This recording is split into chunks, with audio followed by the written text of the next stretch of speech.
ഞാൻ മനസ്സിലാക്കിയെടുത്തോളം ഭരണമാറ്റം നടന്നപ്പോൾ ധാരാളം ആളുകൾ ബന്ധപ്പെട്ട പാർട്ടികളുടെ ഓഫീസിൽ കയറി ഇറങ്ങുന്നു. പ്രതിപക്ഷ പാർട്ടികളടക്കം ഇപ്പൊ നിലവിലുള്ള പ്രതിപക്ഷം ചില ഇടപെടലുകൾ നടത്തുന്നുണ്ട്. ഈ ഒരു അറിവും വിവരവും എനിക്ക് കിട്ടിയത് കൊണ്ടാണ് ചില സ്ഥലങ്ങളിൽ പണം പോലും കൊടുത്തിട്ട് നിയമനം നടക്കുന്നുണ്ട് എന്നുള്ള വിവരം എനിക്ക് കിട്ടിയത് കൊണ്ടാണ് ഞാൻ നിങ്ങളെ വിളിച്ചത്. അതുപോലെ വിൽപ്പന ചെയ്യാതെ UDFന്റെ നയമല്ല. ഞാൻ മനസ്സിലാക്കിയിടത്തോളം പല രാഷ്ട്രീയ പാർട്ടിയുടെ ഓഫീസുകളിലേക്ക് പല ഉദ്യോഗാർത്ഥികളും സമീപിക്കുന്നതും പോകുന്നതും വരുന്നതും സംസാര വിഷയങ്ങളും ഇതൊക്കെ അതിന് UDF ഭരണത്തിൽ വന്നതിന് ശേഷം നിങ്ങൾ പറഞ്ഞു വരുന്നതിന്റെ ആന്തരിക അർത്ഥം എനിക്ക് മനസ്സിലായി. പരിമിതിയൊന്നുമില്ല, പരിമിതി ഉണ്ട്. അധികാരപ്പെട്ട് ഞാനതല്ല. പക്ഷെ ജനറലായിട്ട് പറയാം, അധികാരവും പണവും ആൾക്കൂട്ടുള്ളിടത്ത് ജനങ്ങൾ പോവും, ആളുകൾ പോവും. ഞങ്ങളെ എന്റെ ഒരു രാഷ്ട്രീയ പാരമ്പര്യം വെച്ച് ഞാൻ പറഞ്ഞു, മനസ്സിലെന്തോ വെച്ചിട്ട് എന്നിൽ നിന്നൊന്നും എടുക്കാൻ വേണ്ടി ശ്രമിക്കുകയാണ്. അത് നടക്കില്ല. ഞാനൊരു കാര്യം പറയാം, അത് നിങ്ങൾ ശ്രദ്ധിച്ചേ പറ്റൂ. കയ്യൂരും കരിവള്ളൂരും അടങ്ങിയ കമ്മ്യൂണിസ്റ്റ് കോട്ട തകർത്തുകൊണ്ടാണ് സന്ദീപ് വാര്യർ ജയിച്ചു വന്നത്. UDFന്റെ ഭാഗമായ RSP നേതാവ് കൂക്കൽ ബാലകൃഷ്ണനുമായി ഒരു അഭിമുഖമാണ് ഞാൻ ഉദ്ദേശിക്കുന്നത്. അദ്ദേഹത്തെ സ്വാഗതം ചെയ്യുന്നു. സ്വാഗതം സർ. നമസ്കാരം. ഈ VDS സർക്കാർ, അതായത് VD സതീശനുമായി ബന്ധപ്പെട്ട് മുഖ്യമന്ത്രി ആയതിനു ശേഷം 80 ദിവസം പിന്നിട്ടിരിക്കുകയാണ്. UDF ഭരണമാണ്. ഈ UDF ഭരണത്തിന്റെ ഭാഗമാണ് നിങ്ങളടങ്ങുന്ന RSP. കൂടാതെ ജില്ലാ UDFന്റെ ഭാഗമായി നിങ്ങൾ പ്രവർത്തിക്കുന്നുണ്ട്. അപ്പോൾ കുറച്ച് കാര്യങ്ങൾ എനിക്ക് പൊതുജനങ്ങളുമായി സംവദിക്കണം. അപ്പോൾ ആ കാര്യങ്ങളിൽ കുറച്ചും കൂടി എളുപ്പം നിങ്ങളായി സംസാരിക്കണമെന്ന് എനിക്ക് തോന്നി. കുറച്ചും കൂടി തുറന്ന മനസ്സോടെ അത് പറയും എന്നുള്ളത് കൊണ്ടാണ് ഞാൻ നിങ്ങളെ എത്രത്തോളം പറയും എന്നുള്ളത് എനിക്ക് അറിഞ്ഞുകൂടാ. പ്രധാനപ്പെട്ടത് പിൻവാതിൽ നിയമനം. ആ ഒരു ആരോപണം ഉണ്ടല്ലോ. പിണറായി സർക്കാരിന്റെ കാലത്ത് ഏറ്റവും കൂടുതൽ കേട്ടൊരു സംഭവമാണ് പണം വാങ്ങി നിയമനം നടത്തുന്നു എന്നുള്ളത്. നിലവിൽ ഭരണമാറ്റത്തിൽ UDF എന്താണ് ചെയ്യുന്നത്? എത്രയൊക്കെ നിയമനമുണ്ട്? ആരൊക്കെ നിയമിക്കുന്നുണ്ട്? അതിൽ സുതാര്യത ഉണ്ടോ, അല്ല പണം വാങ്ങി തന്നെയാണോ ഇത് ചെയ്യുന്നത്? നിങ്ങൾക്കുള്ള മറുപടി എന്താണ്? താങ്കൾ ഉന്നയിച്ച ആദ്യത്തെ വാക്കുകൾ തന്നെ കേവലം ഒരു UDF ഗവൺമെന്റ് എന്ന് ചെറുതാക്കി കാണിക്കുന്നത് ശരിയല്ല. ഓക്കെ.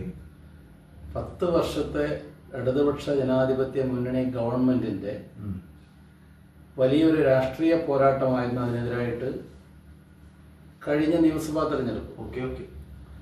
ആ നിയമസഭാ തെരഞ്ഞെടുപ്പിൽ കേവല ഭൂരിപക്ഷത്തിലല്ല അധികാരത്തിൽ വരുന്നത്. ഞാനൊരു രാഷ്ട്രീയ വിദ്യാർത്ഥി എന്ന നിലയിൽ മനസ്സിലാക്കുന്നത് ഏറ്റവും പ്രധാനപ്പെട്ട പയ്യന്നൂർ മണ്ഡലം എടുത്താൽ നമുക്കറിയാം. യഥാർത്ഥത്തിൽ അവിടെ ആ സ്ഥാനാർത്ഥി ജയിക്കുന്നത് CPM-ന്റെ വോട്ട് കൊണ്ടാണ്. കേരളത്തിലാകെ CPM വോട്ട് പല മണ്ഡലങ്ങളിലും UDF സ്ഥാനാർത്ഥികളെ വിജയിപ്പിച്ചിട്ടുണ്ട്. അതൊരു മനഃശാസ്ത്രപരമായ വിഷയമാണ്, മനഃശാസ്ത്രപരമായ വിഷയമാണ്. അതായത് കമ്മ്യൂണിസ്റ്റ് പാർട്ടിയുടെ അതിൻ്റെ താത്വിക വശങ്ങളും പ്രായോഗിക പ്രവർത്തനങ്ങളും എന്തുമായിക്കോട്ടെ, പാർട്ടി ഒരു പ്രതിസന്ധി ഘട്ടത്തിലെത്തുമ്പോൾ നേതൃത്വം തിരുത്തണമെങ്കിൽ നേതൃത്വത്തിന് ഒരു ഷോക്ക് ട്രീറ്റ്മെന്റ് അണികൾ കൊടുക്കേണ്ടി വരും.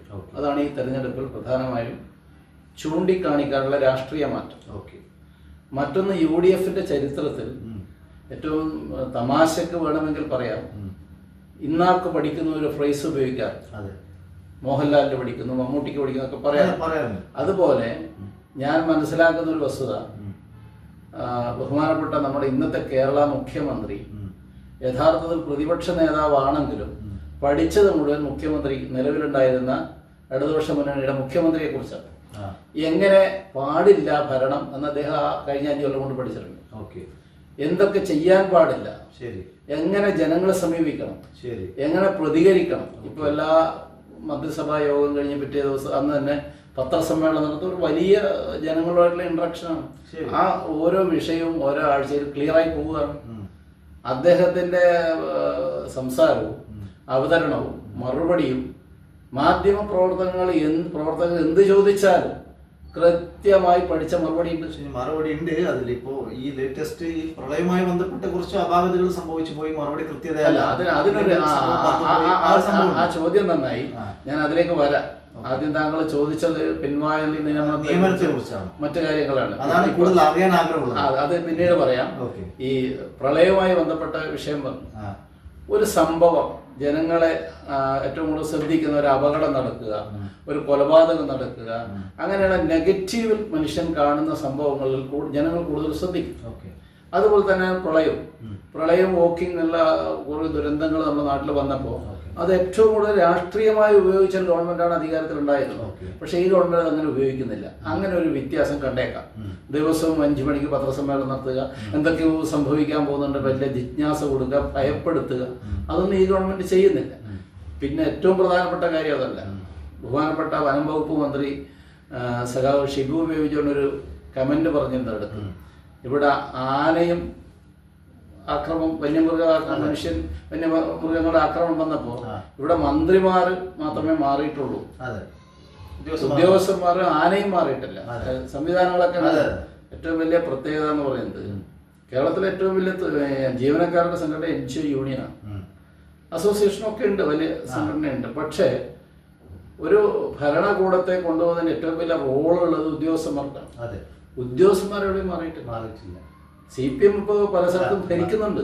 മാറുമ്പോ സ്ഥലമാറ്റങ്ങളും കാര്യങ്ങളും ഉണ്ടായി. അല്ല, അങ്ങനെയല്ല. ഒരു ഓഫീസിന്റെ പ്രവർത്തനം, ഒരു ഡിപ്പാർട്ട്മെന്റിന്റെ പ്രവർത്തനം, ഒരു ഓഫീസിന്റെ അത് അങ്ങനെ തന്നെ നിലനിൽക്കുകയാണ്. അതൊരു പൂരം കഴിഞ്ഞ പൂരപ്പറമ്പ് പോലെയാണ് കേരളത്തിലെ ഓഫീസുകളുടെ സ്ഥിതിയുള്ളത്. എന്തൊക്കെ ചെയ്യാൻ പാടില്ലാത്തത് ചെയ്യാമോ അതൊക്കെ ചെയ്ത് ആ ഓഫീസ് ഇനി ഭരണമാറ്റം പ്രതീക്ഷിക്കാതിരുന്ന കുറെ ആളുകളുണ്ട്.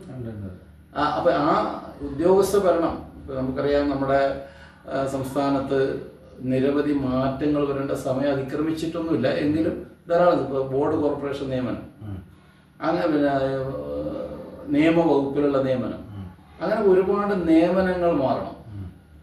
ഒരുപാട് ഗവൺമെന്റ് സമിതികളുണ്ട്. കൃഷി office, village office, KSRTC, taluk office, ഇതിലൊക്കെ പ്രധാനമായിട്ട് ആശുപത്രികൾ, HMC, ഇതിങ്ങനെ കുറേ സമിതികൾ. ഈ സമിതികളിൽ പഴയ സമിതി തുടരുകയാണ്. ഇടതുപക്ഷ മുന്നണിയിൽ ഗവൺമെന്റ് വന്ന സമയത്തുള്ള ആളുകൾ, കമ്മ്യൂണിസ്റ്റുകാർ തുടരുകയാണ്. പുതിയ ഗവൺമെന്റിന്റെ പ്രതിനിധികൾ അതിൽ വന്നിട്ടില്ല. അതുകൊണ്ട് തന്നെ ഉദ്യോഗസ്ഥന്മാർ ഈ പ്രളയവുമായി ബന്ധപ്പെട്ട് കൃത്യമായി കാര്യങ്ങൾ ചെയ്യണം നിർബന്ധമില്ല. അവരെ തള്ളി പറയുന്നതല്ല, അത് ഗവൺമെന്റ് വിചാരിച്ചതുപോലെ കാര്യങ്ങൾ ചെയ്യണമെന്ന് നിർബന്ധമില്ല. ചില സ്ഥലത്തേക്ക് പാളിച്ച വന്നേക്കാം. അത് 80 ദിവസമുള്ള ഒരു ഗവൺമെന്റിന് അത് അതുപോലെ നടപ്പാക്കാൻ സാധിച്ചു എന്ന് വരില്ല. പക്ഷേ ചെയ്യേണ്ട കാര്യങ്ങൾ കൃത്യമായി ചെയ്തിട്ടുണ്ട്. ഇപ്പൊ നവമാധ്യമങ്ങളാണല്ലോ മനുഷ്യന്റെ മുഖമായി കാണിക്കുന്നത്. ആ നവമാധ്യമങ്ങളിൽ വരുന്ന വാർത്തകളൊന്നും വലിയൊരു ശതമാനം ശരിയല്ല എന്നുള്ളത് തന്നെയാണ് വസ്തുത. ഗവൺമെന്റ് കൃത്യമായി മന്ത്രിമാരൊക്കെ ബന്ധപ്പെട്ട്, ഉദ്യോഗസ്ഥന്മാർ ബന്ധപ്പെട്ട് ഈ പ്രളയക്കെടുതിയെ നിയന്ത്രിക്കാൻ സജീവമായി. ഇപ്പൊ ഞാനൊരു ഉദാഹരണം പറയാം. ഞങ്ങളുടെ വെള്ളരിക്കുണ്ട് താലൂക്കില് ചുള്ളിക്കരയില് സ്കൂളിൽ ഒരു ക്യാമ്പ് തുടങ്ങിയിട്ടുണ്ട്. 46 പേര് അവിടെയുണ്ട്, 13 കുട്ടികളടങ്ങി. അവിടെ ഈ പ്രവർത്തകരെ കൊണ്ട് നിറഞ്ഞു നിൽക്കുകയാണ്. അതിന്റെ പുറത്ത് സാമൂഹ്യ പ്രവർത്തകരെ കൊണ്ട്, പ്രത്യേകിച്ച് UDFന്റെ പ്രവർത്തകരുണ്ട്, പഞ്ചായത്ത് മെമ്പർമാരുണ്ട്, ഉദ്യോഗസ്ഥന്മാരുണ്ട്. അവിടെ ഒരു മിനിറ്റിൽ ആരുടെയും ശ്രദ്ധ വരാതിരിക്കുന്നില്ല. ഇത് തന്നെയല്ല എല്ലാ സ്ഥലത്തും നടക്കുന്നത്. പിന്നെ കൂടുതൽ വെള്ളമുള്ള സ്ഥലത്ത്, കടലോര പ്രദേശത്ത്, ചെങ്ങന്നൂർ പോലുള്ള, കുട്ടനാട് പോലുള്ള സ്ഥലത്ത് ഇതുപോലുള്ള സംവിധാനം പറ്റില്ല. അവിടെ കുറേയും കൂടെ കാര്യങ്ങൾ ചെയ്യാൻ. അത് ഏറ്റവും പ്രധാനപ്പെട്ട സംഗതി 2017 ഏറ്റവും വലിയ ദുരന്തം ഉണ്ടാകുന്നത്. അപ്പോൾ പിന്നെ നമ്മുടെ സംസ്ഥാനത്ത് പ്രധാനപ്പെട്ട ഒരു സംവിധാനം, ഇങ്ങനെയുള്ള സംഭവം നടക്കുമ്പോൾ എങ്ങനെ കൈകാര്യം ചെയ്യണമെന്നുള്ളൊരു സിസ്റ്റം വന്നിട്ടില്ല. അതിപ്പോ മുഖ്യമന്ത്രി പറഞ്ഞിട്ടുണ്ട്. അതിലേക്ക് ഞാൻ വരാം. പ്രളയത്തെക്കുറിച്ചും പ്രളയവുമായി ബന്ധപ്പെട്ട പ്രളയം വരാനുള്ള കാരണത്തെക്കുറിച്ചും എനിക്ക് സംസാരിക്കാറുണ്ട്. പക്ഷെ ഞാൻ ചോദിച്ച ചോദ്യത്തിൽ തെന്നി മാറാൻ പാടില്ലല്ലോ. ആ ചോദ്യത്തിനുള്ള മറുപടി എനിക്ക് വേണം. പക്ഷെ നിലവിൽ നിൽക്കുന്നത്, ഇപ്പം നമ്മൾ കാസർഗോഡാണ് സംസാരിക്കുന്നത്. കാസർഗോഡ് ജില്ലയെ കുറിച്ച് പറഞ്ഞാൽ മാത്രം ഞാൻ മനസ്സിലാക്കുന്നത് 1000കണക്കിന് പുതിയ ആൾക്കാർക്ക് അവസരമുണ്ട് തൊഴിലുമായി ബന്ധപ്പെട്ട്. അത് ദിവസവേതനാവാം, കരാറടിസ്ഥാനമാകാം, ഏത് രീതിയിലാണെന്നുണ്ടെങ്കിൽ സ്ഥിര നിയമനമാവാം. പക്ഷെ ഇത് പുതിയ സർക്കാർ എങ്ങനെ നിയമിക്കും, അതേക്കുറിച്ചുള്ള നിങ്ങളൊരു അറിവ് വെച്ച് അതിലുള്ള സംഗതി, ഗവൺമെന്റ് അധികാരത്തിൽ വരുന്നതിന് മുമ്പ് ഒരു പ്രകടന പത്രിക സമൂഹത്തിന്റെ മുമ്പിലേക്ക് മുന്നണി വെക്കുന്നുണ്ട്. ഓക്കെ. ആ പ്രകടന പത്രികയാണ് ഗവൺമെന്റിന്റെ നയപരിപാടികളാണ് വെക്കുന്നത്. ആ പത്രികയിൽ പറഞ്ഞ കാര്യങ്ങളാണ് നടപ്പാക്കുക. ഓക്കെ. കാലാകാലമായിട്ടുള്ളത് ഇപ്പോൾ ഉള്ളത് UDFന്റെ നയം എന്ന് പറയുന്നത് ജോലി കൊടുക്കാനുള്ള ഏജൻസി പബ്ലിക് സർവീസ് കമ്മീഷനാണ്. ഓക്കെ. അല്ല, പബ്ലിക് സർവീസ് കമ്മീഷനാണ് ജോലി കൊടുക്കേണ്ടത്, പാർട്ടികളല്ല. അത് സ്ഥിര നിയമനം നൽകുന്നതിന് മുമ്പ് താൽക്കാലികമായ 6 മാസത്തേക്ക് നിയമനം എംപ്ലോയ്മെന്റ് എക്സ്ചേഞ്ച് ഉണ്ട്. എംപ്ലോയ്മെന്റ് എക്സ്ചേഞ്ചിൽ രജിസ്റ്റർ ചെയ്തിട്ടുള്ള ലക്ഷക്കണക്കിന് ആളുകൾ, അതിൽ നിന്ന് യോഗ്യരായ ആളുകളെ ഇന്റർവ്യൂ നടത്തി അതിലേക്ക് നിയമിക്കും. കരാർ നിയമനം എന്ന് പറയുന്നത് ഗവൺമെന്റിന്റെ ഒരു പോളിസിയൊന്നുമല്ല. അത് ഒരുപാട് ആളുകളുടെ ഒഴിവുകൾ വരുന്ന സ്ഥലത്ത് താൽക്കാലികമായി, ഇപ്പൊ പെട്ടെന്ന് ഒരു ഡ്രൈവർ ഇല്ല, താൽക്കാലികമായി ഒരാളെ പെട്ടെന്ന് എടുത്തു. അത് ചിലപ്പോ ഒരു മാസത്തേക്കാവാം, ഒരു വർഷത്തേക്കാവാം, പരമാവധി 5 വർഷം വരെ കൊണ്ടുപോകാം. അത് 60 വയസ്സിനപ്പുറം പ്രായമുള്ള ഒരാൾക്ക് ഡ്രൈവറായിട്ട് എടുക്കില്ല. അതായത് വാച്ച്മാൻ, വാച്ചർ, ഇങ്ങനെ ചില പോസ്റ്റിലൊക്കെ 60 വയസ്സിൽ എടുക്കും. മറ്റേത് ഗവൺമെന്റ് എംപ്ലോയി റിട്ടയർ ചെയ്യുന്ന 56 വയസ്സിൽ 60 വയസ്സായ എടുക്കുന്നല്ല, 55 വയസ്സായ 60 വയസ്സിൽ കണ്ടിന്യൂ ചെയ്യാം. അപ്പൊ ഈ താൽക്കാലിക നിയമനം എന്ന് പറയുന്നത് പലപ്പോഴും നമ്മൾ കണ്ടിട്ടത് മറച്ചു വെച്ചിട്ട് കാര്യമില്ല. പലപ്പോഴും നമ്മൾ കണ്ടിട്ടുള്ളത് ആ ഗവൺമെന്റിനെ അനുകൂലിക്കുന്നവരെ എല്ലാ സ്ഥലത്തും നിയമനം നൽകും. നമുക്ക് കുടുംബശ്രീ മുതൽ കോൺസുലേറ്റ് വരെ ഇടതുപക്ഷ ഗവൺമെന്റ് ആളുകളെ നമുക്കറിയാം. കുടുംബശ്രീ എങ്ങനെയാണ്, മറ്റ് തൊഴിലുറപ്പ് എങ്ങനെയാണ്, ഗ്രാമത്തിലുള്ള അതിൽ നിന്ന് മുതൽ സ്വപ്ന സുരേഷിനെ കോൺസുലേറ്റിൽ കയറ്റുന്നത് വരെയുള്ള എല്ലാ മേഖലയിലും പിൻവാതിൽ നിയമനം എന്ന് പറയുന്നത് അതിന്റെ ആ വാക്കിൽ തന്നെ മുൻവശത്ത് കൂടിയിട്ടല്ല വരുന്നതാണല്ലോ എൻ്റെ അർത്ഥം. മുൻവശത്ത് തന്നെ അതിന്റെ ശരിയായ രീതിയിലുള്ള ആളുകൾ പരീക്ഷ എഴുതി റിസൾട്ട് വന്ന് റാങ്ക് ലിസ്റ്റിൽ വന്ന് അഡ്വൈസറി വന്ന് നിയമനം കിട്ടുന്നതാണ് മുൻവാതിൽ. പിൻവാതിൽ എന്ന് പറയുമ്പോൾ ചിലപ്പോൾ യോഗ്യത, നമ്മൾ കഴിഞ്ഞ ഗവൺമെന്റിന്റെ കാലത്ത് പോലീസിന്റെ റാങ്ക് ലിസ്റ്റിൽ പരീക്ഷ എഴുതി ആദ്യത്തെ 1-2 റാങ്ക്, പേരെനിക്കിപ്പോൾ ഓർമ്മ കിട്ടുന്നില്ല, അവർ പരീക്ഷ എഴുതിയിട്ടില്ല, എന്നിട്ട് അവർക്ക് റാങ്ക് ലിസ്റ്റിൽ 1-2 പേര് വന്നു. ഇത് തന്നെയാണ് പിൻവാതിൽ നിയമനം. PSC വിഷയങ്ങൾ നടക്കുന്നതും വിവാദമായതും അതാണല്ലോ. പക്ഷെ ഞാൻ ഇപ്പോൾ നിലവിൽ കാസർഗോഡ് ജില്ലയിൽ ഓരോ ഡിപ്പാർട്ട്മെന്റ്, ചുരുക്കി പറഞ്ഞാൽ നമ്മൾ ആരോഗ്യ രംഗത്ത്, ഫോറസ്റ്റിൽ, വിദ്യാഭ്യാസ രംഗത്ത്, അങ്ങനെയുള്ള അനുബന്ധ ഓഫീസുകളിൽ അതൊരു പ്രത്യേക വകുപ്പിന് അല്ലല്ല, അങ്ങനെ ആണെന്നുണ്ടെങ്കിൽ ഏതൊക്കെ ഡിപ്പാർട്ട്മെന്റിൽ നമുക്ക് ഒഴിവുകൾ ഉണ്ടാവാം. ഇപ്പൊ UDF ആകുമ്പോൾ കുറെ പാർട്ടികൾ ചേർന്നാണല്ലോ. ഇപ്പൊ മുസ്ലിം ലീഗ് ഉണ്ട്, കോൺഗ്രസ് ഉണ്ട്, ഇപ്പോൾ RSP ഉണ്ട്, മറ്റുള്ള പാർട്ടികൾ ചേർന്നതാണ്. അപ്പൊ ഈ പാർട്ടികൾക്ക് ഇത് എങ്ങനെയാണ്, ഇന്ന പാർട്ടികൾക്ക് ഇത്തരത്തിലുള്ള ബോർഡുകളാണോ, അതിന്റെ വ്യവസ്ഥകൾ എങ്ങനെയാണ്? ഇപ്പൊ UDFന്റെ അകത്തെ ഒരു ചർച്ചകൾ വരുമ്പോൾ ഏത് രീതിയിലാണ് പോകുന്നത് കാര്യങ്ങൾ? അതല്ല എല്ലാം കൂടി കോൺഗ്രസിന്റെ കൈകാര്യം ചെയ്യുന്നതാണോ, ലീഗിന്റെ കൈകാര്യം ചെയ്യുന്നതാണോ? അതിന്റെ സംഭവം എങ്ങനെയാണ്? താങ്കളുടെ ചോദ്യത്തിന് കൃത്യമായ ഉത്തരം പറയേണ്ടത് RSPയുടെ ഉന്നത നേതാക്കളും അതുപോലെ തന്നെ UDFന്റെ ഉയർന്ന അധികാരികളാണ്. അതിന് ആൻസർ പറയാൻ വേണ്ടി കഴിയില്ല. ഇപ്പോ ഞാൻ മനസ്സിലാക്കിയെടുത്തോളം ഭരണമാറ്റം നടന്നപ്പോ ധാരാളം ആളുകൾ ബന്ധപ്പെട്ട പാർട്ടികളുടെ ഓഫീസിൽ കയറി ഇറങ്ങുന്നു. അതെല്ലാ രാഷ്ട്രീയ പാർട്ടിയുടെ ഓഫീസിലും കയറി ഇറങ്ങും. പ്രതിപക്ഷ പാർട്ടികളടക്കം ഇപ്പൊ നിലവിലുള്ള പ്രതിപക്ഷം ചില ഇടപെടലുകൾ നടത്തുന്നുണ്ട്. ഈ ഒരു അറിവും വിവരവും എനിക്ക് കിട്ടിയത് കൊണ്ടാണ് ചില സ്ഥലങ്ങളിൽ പണം പോലും കൊടുത്തിട്ട് നിയമനം നടക്കുന്നുണ്ട് എന്നുള്ള വിവരം എനിക്ക് കിട്ടിയതുകൊണ്ടാണ് ഞാൻ നിങ്ങളെ വിളിച്ചത്. ഈ കാര്യങ്ങളിൽ സംഭവങ്ങൾ ഞാൻ ഇടപെടുന്നില്ല. നിങ്ങൾക്കൊരു പരിമിതി ഉണ്ടാവാം, ചിലപ്പോൾ നിങ്ങൾ അറിവിലുണ്ടാവും, ചിലപ്പോൾ അറിവിൽ വന്നിട്ടുണ്ടാവില്ല. പക്ഷെ ഞങ്ങളൊരു മാധ്യമപ്രവർത്തനം നടത്തുന്നുള്ളത് കൊണ്ട് തന്നെ ചില ആളുകളിൽ നിന്ന് ഇങ്ങനെ സംഭവം, ഞങ്ങൾ ഈ ലേറ്റസ്റ്റ് ഒരു തൊഴിൽ എന്നുള്ളത് മൗലിക അവകാശമാണ്, തൊഴിൽ വിൽപ്പനക്കുള്ളതല്ല.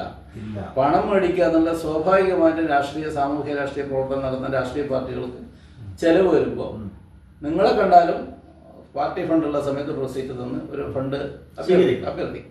അത് എംപ്ലോയീസിന്റെ അടുത്ത് അഭ്യർത്ഥിക്കും. ജോലി കിട്ടിയവർക്ക് എന്തെങ്കിലും സഹായം ചേർത്ത് എങ്ങനെയാണല്ലോ ഫണ്ട് സ്വീകരിക്കുന്നത് എന്തെങ്കിലുമൊക്കെ. അതല്ലാണ്ട് ജോലി വിൽപ്പന ചെയ്യാതെ UDFന്റെ നയമല്ല. കരാർ ജോലി പലർക്കും കിട്ടും. ആ കിട്ടുന്ന സമയത്ത് അതിന് പ്രതിഫലം എന്നുള്ള രാഷ്ട്രീയ പാർട്ടികൾ സ്കെയില് നിശ്ചയിച്ച് തരണം അങ്ങനെയൊന്നുമില്ല.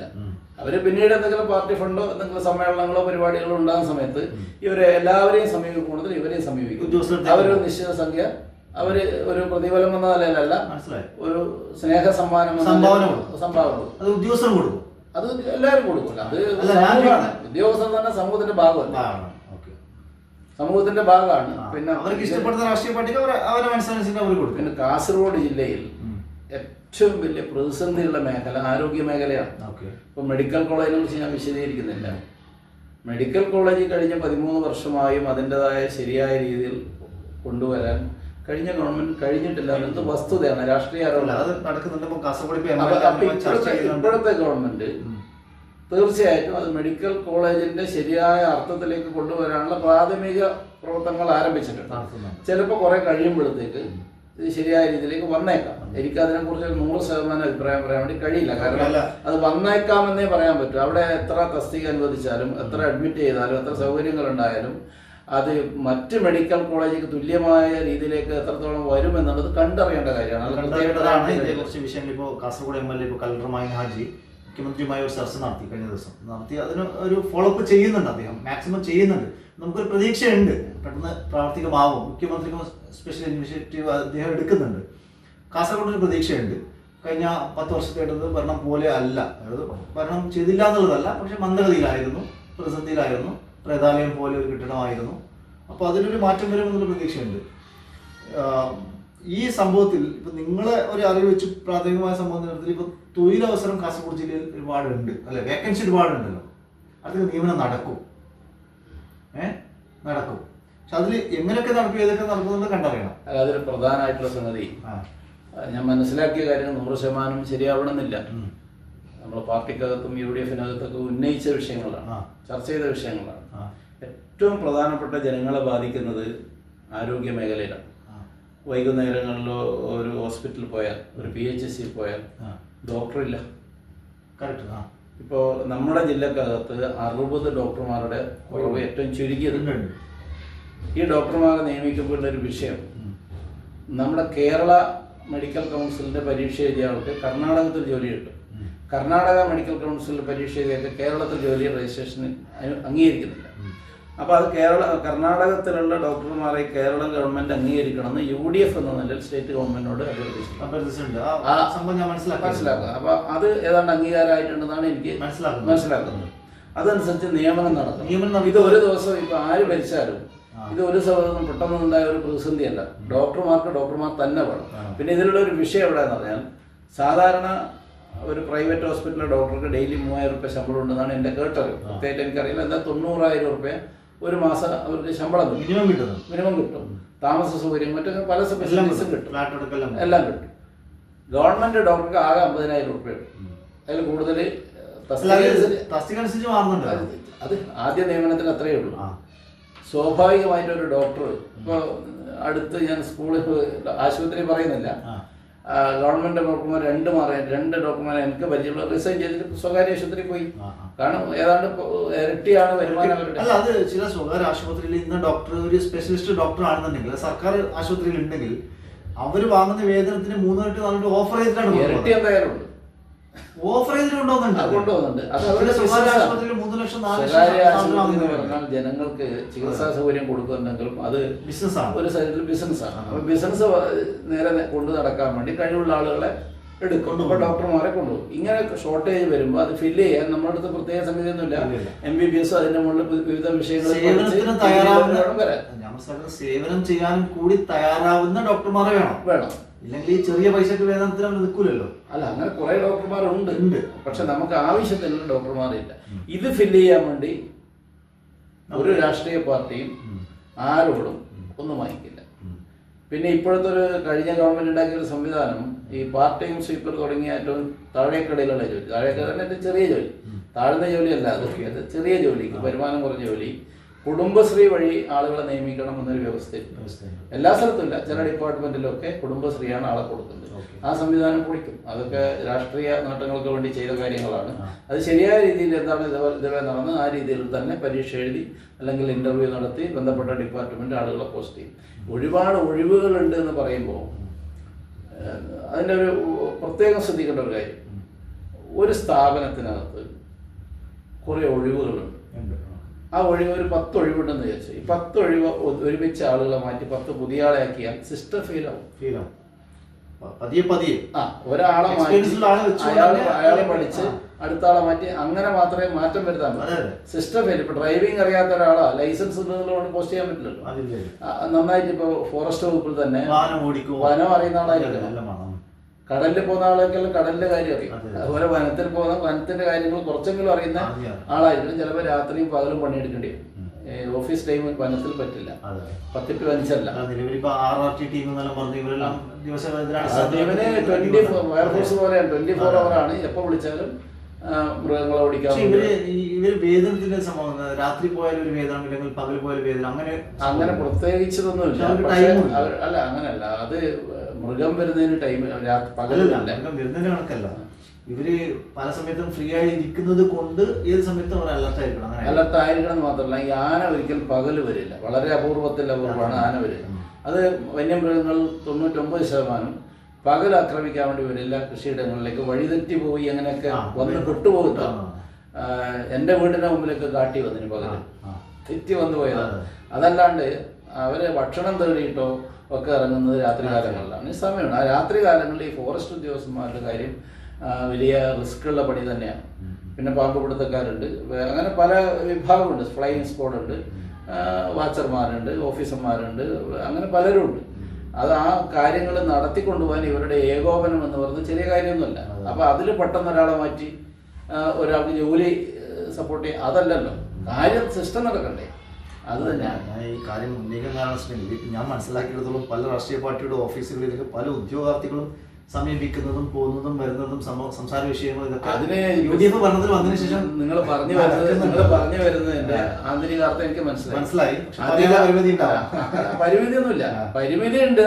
അധികാരപ്പെട്ട് ഞാനതല്ല. പക്ഷെ ജനറലായിട്ട് പറയാം, അധികാരവും പണവും ആൾക്കൂട്ടുള്ളിടത്ത് ജനങ്ങൾ പോവും, ആളുകൾ പോവും, അവിടെ ആളും ഉണ്ടാവും. എൻ്റെ ഒരു പ്രത്യേകത ഞാൻ അത് പറഞ്ഞോണ്ട് പറഞ്ഞേക്കാം. ഈ അധികാരവും പണവും ആൾക്കൂട്ടുള്ളിടത്ത് നിൽക്കുന്നതിനേക്കാൾ ആളില്ലാതെടുത്ത് നിന്ന് പ്രതിപക്ഷ പ്രവർത്തനം നടത്തുന്ന ഒരു രീതിയാണല്ലോ മാധ്യമങ്ങൾ ചെയ്യുന്നത്. പ്രതിപക്ഷ പ്രവർത്തനമാണ്, ചൂണ്ടിക്കാണിക്കുക, വിമർശിക്കുക എന്നൊക്കെ ഉള്ളത്. ഞങ്ങൾ ഒരുപാട് കഷ്ടപ്പെട്ടിട്ടാണ് ഈ ഗവൺമെന്റ് നിലനിർത്തേണ്ടത്. ഞങ്ങളുടെയൊക്കെ ബാധ്യതയാണ്, കടമയാണ്. അതേ സ്ഥാനത്ത് എന്തെങ്കിലും തെറ്റ് കാണുന്നുണ്ടെങ്കിൽ, ശരിയായതല്ലാത്ത കാര്യങ്ങൾ, അഴിമതി, പണം വാങ്ങല്, അല്ലെങ്കിൽ തെറ്റായ രീതിയിലുള്ള നിയമനം, അങ്ങനെ പലതും ഉദ്യോഗസ്ഥന്മാർ ഉപയോഗിച്ച് പല കാര്യങ്ങളും ചെയ്യാൻ വേണ്ടി കഴിയും. അങ്ങനെ ചെയ്യുന്നത് ശരിയല്ല, അങ്ങനെ ചെയ്യരുത്, അത് തിരുത്തപ്പെടേണ്ടതാണ്, അതുമായിട്ട് മുമ്പോട്ട് പോകരുത് എന്ന് പറയാൻ നമുക്ക് പൂർണ്ണമായി സാധിക്കില്ല. ഒരു പരിധി വരെ പ്രസ്ഥാനത്തിൻ്റെ അകത്ത് പറയാൻ ഒരു ബുദ്ധിമുട്ടുണ്ടാവാം. അത് പാർട്ടിയുടെ കാര്യം അവരൊരു മുന്നണി അടിസ്ഥാനത്തിൽ നോക്കേണ്ട ആവശ്യമില്ല. UDF വരുമ്പോൾ ഇപ്പൊ മറ്റുള്ള പാർട്ടികൾ ഒരാള് ഒരാളടുത്ത് ഉദാഹരണം പറഞ്ഞത് സംഭവിച്ചു എന്നുള്ളതല്ല, ഒരു ഉദ്യോഗാർത്ഥിയുടെ അടുത്ത് പണം വാങ്ങിയായിരിക്കും നിയമനം കൊടുക്കുന്നത്. അത് മറ്റൊരു രാഷ്ട്രീയ പാർട്ടിയുടെ മുന്നിലുണ്ടാവാം, ശ്രദ്ധയിൽപ്പെട്ടു വിചാരിക്കാം. ഇവർക്ക് മുന്നിൽ പരിധി ഉണ്ടാവാം. എന്റെ ഒരു രാഷ്ട്രീയ പാരമ്പര്യം വെച്ച് ഞാൻ പറഞ്ഞു, മനസ്സിലെന്തോ വെച്ചിട്ട് എന്നിൽ നിന്നെന്തോ എടുക്കാൻ വേണ്ടി ശ്രമിക്കുകയാണ്. അത് നടക്കില്ല. ഞാനൊരു കാര്യം പറയാം, അത് നിങ്ങൾ ശ്രദ്ധിച്ചേ പറ്റൂ. കയ്യൂരും കരിവള്ളൂരും അടങ്ങിയ കമ്മ്യൂണിസ്റ്റ് കോട്ട തകർത്തുകൊണ്ടാണ് സന്ദീപ് വാര്യർ ജയിച്ചു വന്നത്. കോൺഗ്രസിന് ഒരു MLA ഇല്ലാതെ കുറെ കാലമായി. KP കുഞ്ഞിക്കണ്ണാൻ തോന്നുന്നു ഖുർആാനോട് അന്തരിച്ചു. അദ്ദേഹം MLA ഉണ്ടായിരുന്നു. അതിന് ശേഷം ആരും ഉണ്ടായതിന് കൃത്യമായിട്ട് ഓർമ്മയില്ല. 2 കോൺഗ്രസ് MLA-മാർ 2 ഇന്ത്യൻ മുസ്ലിം MLA-മാർ സൃഷ്ടിച്ചുകൊണ്ട് കാഞ്ഞങ്ങാട് മണ്ഡലം മാത്രമാണ് ഞങ്ങൾ തോൽവി വെച്ചത്. അതിന് മറ്റു പല കാരണങ്ങളുണ്ട്.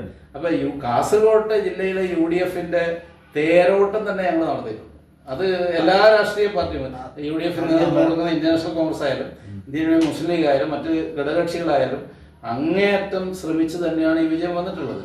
അത് ചെറിയ കാര്യമൊന്നുമല്ല. അതിന് ഞങ്ങൾ ഒറ്റക്കെട്ടാണ്. പിന്നെ ഒരു അല്ല നിങ്ങൾ പറഞ്ഞു തന്നെയാണ്, മുന്നണിക്കകത്ത് ഒരു പ്രശ്നമില്ല. പ്രശ്നങ്ങൾ ഉണ്ടെങ്കിൽ ഞങ്ങൾ ജില്ലാ കമ്മിറ്റി കൂടും, വിശദമായി ചർച്ച ചെയ്യും. കഴിഞ്ഞ കമ്മിറ്റിയൊക്കെ കുറെ നേരെ ഇരുന്ന് ചർച്ച ചെയ്തതാണ്. എല്ലാ വിഷയവും ചർച്ച ചെയ്യുക, അവിടെ എല്ലാ വിഷയവും ഉന്നയിക്കാം, ഘടകകക്ഷി നേതാക്കൾക്ക് സംസാരിക്കാം, ഓരോ അംഗത്തിനും എന്തെങ്കിലും പ്രത്യേക പ്രശ്നങ്ങളുണ്ട് ഉന്നയിക്കാം. ഞങ്ങൾ എല്ലാ വിഷയവും ചർച്ച ചെയ്ത് അതിനൊരു സംവിധാനം ഉണ്ടാക്കിയിട്ടുണ്ട്. ആ സംവിധാനം പരസ്പരം പാർട്ടികൾ അറിഞ്ഞുകൊണ്ട് തന്നെയാണ്. എല്ലാ പാർട്ടികളും പരസ്പരം എല്ലാ കാര്യങ്ങളിലും അഭിപ്രായം പറയുകയും തീരുമാനം എടുക്കുകയൊക്കെ ചെയ്യും. പക്ഷെ അതാത് സ്വന്തം പാർട്ടിക്ക് അവരവർ തീരുമാനം എടുക്കാനുള്ള അധികാരമൊക്കെ ഉണ്ട്. പക്ഷെ അത് മുന്നണി നയത്തിന് വിരുദ്ധമാകാൻ പാടില്ല. അത്രയേ ഉള്ളൂ. നിങ്ങളിപ്പോ ഈ ഇലക്ഷനുമായി ബന്ധപ്പെട്ടുള്ള കാര്യത്തിൽ ചെറിയ കാര്യങ്ങൾ പറഞ്ഞു, ഒറ്റക്കെട്ടാണെന്നുള്ളത് പറഞ്ഞു. പക്ഷെ അതിൽ RSPയുടെ അകത്തുള്ള ഒരു സംഭവം ഞാൻ ചോദിക്കാം നിങ്ങളത്. ഇപ്പോൾ നിങ്ങളിപ്പോൾ ജില്ലാ പഞ്ചായത്തിലേക്ക് മത്സരിച്ചു. ഇപ്പോൾ CPM-ന്റെ ഒരു കോട്ടയിൽ പോയി, ഇടത് കേന്ദ്രത്തിൽ പോയി നിങ്ങൾ മത്സരിച്ചു. അതിൽ നിങ്ങൾ മാക്സിമം ഭൂരിപക്ഷം കുറക്കാൻ പറ്റി, നിങ്ങൾക്ക് ഒരു നേട്ടം ഉണ്ടാക്കാൻ പറ്റിയത് ഞാൻ മനസ്സിലാക്കുന്നത്. അതിനെക്കുറിച്ച് നിങ്ങളാണ് പറയേണ്ടത്. നേട്ടം ഉണ്ടായോ ഇല്ലയോ എന്നുള്ളത് ഒരു വിഷയമാണ്. പക്ഷെ അതോടൊപ്പം തന്നെ കാഞ്ഞങ്ങാട് നിയമസഭാ തെരഞ്ഞെടുപ്പിന്റെ സമയത്ത് RSPക്ക് സീറ്റ് കിട്ടുമെന്നുള്ളത്, പൂക്കാൽ ബാലകൃഷ്ണൻ അവിടെ സ്ഥാനാർത്ഥിയായി വരുമെന്നുള്ള ഒരു സംഭവം ഞാൻ മനസ്സിലാക്കുന്നു. പക്ഷെ നിങ്ങളെ വാക്കുകൊണ്ടോ പ്രവൃത്തിക്കൊണ്ടോ ഇല്ല, നിങ്ങളെ വായുന്നോ നിങ്ങളെ RSPയുടെ മറ്റൊരു ലീഡർമാർ വായുന്നോ നമ്മൾ മനസ്സിലാക്കിയ കാര്യമല്ല. പുറത്തൊരു സംസാര വിഷയം. ഞങ്ങൾ മാധ്യമപ്രവർത്തകർ മനസ്സിലാക്കുമ്പോൾ അത് കിട്ടിയത്. അങ്ങനെ ഒരു പേര് നിങ്ങൾക്ക് ഉണ്ടായിരുന്നു, അത് എന്താണ് സംഭവിച്ചത്? നിങ്ങൾ RSPക്ക് ഇടുന്ന സീറ്റായിരുന്നു, പിന്നെ എന്തുകൊണ്ടാണ് കേരള കോൺഗ്രസ് പോയി? അത് ഇടതുപക്ഷ ജനാധിപത്യ മുന്നണിയിലുള്ള സമയത്ത് RSPക്ക് ജില്ലാ പഞ്ചായത്ത് സീറ്റ് കിട്ടിയിരുന്നു. ചെങ്കളയാണ്, ഒരു രീതിയിൽ ജയിക്കാത്തൊരു സീറ്റാണ്. എൻ്റെ ഓർമ്മ അതാണ്, എനിക്ക് കൃത്യമായിട്ട് ഉറപ്പിച്ച് പറയാൻ കഴിയില്ല, എൻ്റെ ഓർമ്മ അതാണ്. ശരി. എന്നാൽ UDF അതിൽ വന്ന ശേഷം 2014 ശേഷം നടന്ന പഞ്ചായത്ത് തെരഞ്ഞെടുപ്പിൽ എവിടെയും ജില്ലാ പഞ്ചായത്ത് സീറ്റ് RSPക്ക് കിട്ടിയിട്ടില്ല. അപൂർവം പഞ്ചായത്ത് സീറ്റ് കിട്ടിയതിൽ കുറ്റിക്കോലിൽ പഞ്ചായത്തിൽ ഒരു സീറ്റ് മാത്രമാണ് RSP ജയിച്ച സീറ്റുള്ളത്. അപ്പോൾ ജില്ലാ പഞ്ചായത്ത് സീറ്റ് ആദ്യമായി കിട്ടുന്നതിന് 2 കാരണങ്ങൾ.